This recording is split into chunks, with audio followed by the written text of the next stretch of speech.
Hey there, I want to give a quick update, just some rule clarifications. Been busy in the toxic place called Word Game Geek. The team has been, the people there have been mostly very helpful, although I did find one group a tad bit annoying. So they have been helpful though because they're clearing up some of our confusion. So first thing I want to address is the combat dice.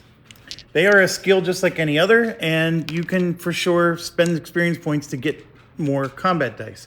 There is more right here, so they're available. You can get them just like any other skill. There was no reason to avoid it, although at the same time, there's, I think I showed there was not much reason to get it. However, in the case of the cleric, I could have gotten more combat dice. And as a case in point, the cleric can use those combat dice and go into ranged mode and use those combat dice to do a range attack. You don't have to have a bow or be an archer to do a range attack. I mean, it's common sense. It's not something I said we couldn't do.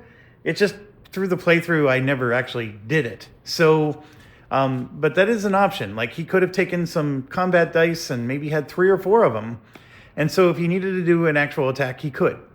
Okay, so that's number 1. Number 2, there was discussion about, can I take the same skill line twice? Because I really like having, for example, all these archer dice, right? And I want even more archer dice. So can I get another archer skill line so I can get the rest? The answer is no. I guess that's on page 22 of the 94-page rulebook. And of course, I could have dug through, but I'm just happy that somebody on Board Game Geek figured it out instead of me. Sorry about that. But the answer is no. The second thing is that when we beat the third thing is when we beat the mission, the session 1. Excuse me.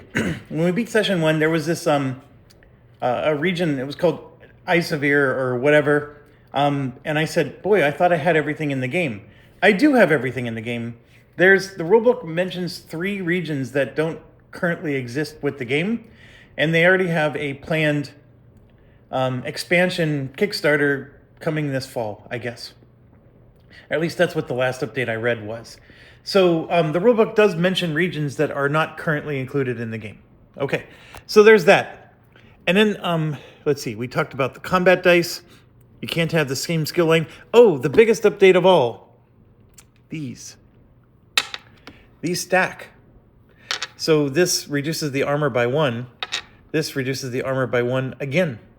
So the 2 together would reduce armor by 2. So not only does that do 3 damage, but it reduces armor by 2. And then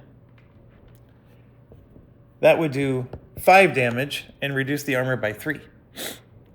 So it just makes the archer extremely powerful. Like, I don't know why you would pick any other class in the game. This is more powerful than anything. And it was more powerful than anything when we were playing at Gimpy. Now that we have this figured out where that actually stacks, that makes it even better. I was not playing with the stacks. I was playing that this just reduced the armor by 1. It's per die. So that's a huge change. And I'm not sure what I feel about that. I just feel like they went all in on the archer and didn't really balance the other classes very well. There's going to be more, but that's what I got for now. I figured all these were really large updates, so I wanted to update you. And Outfeeder's in.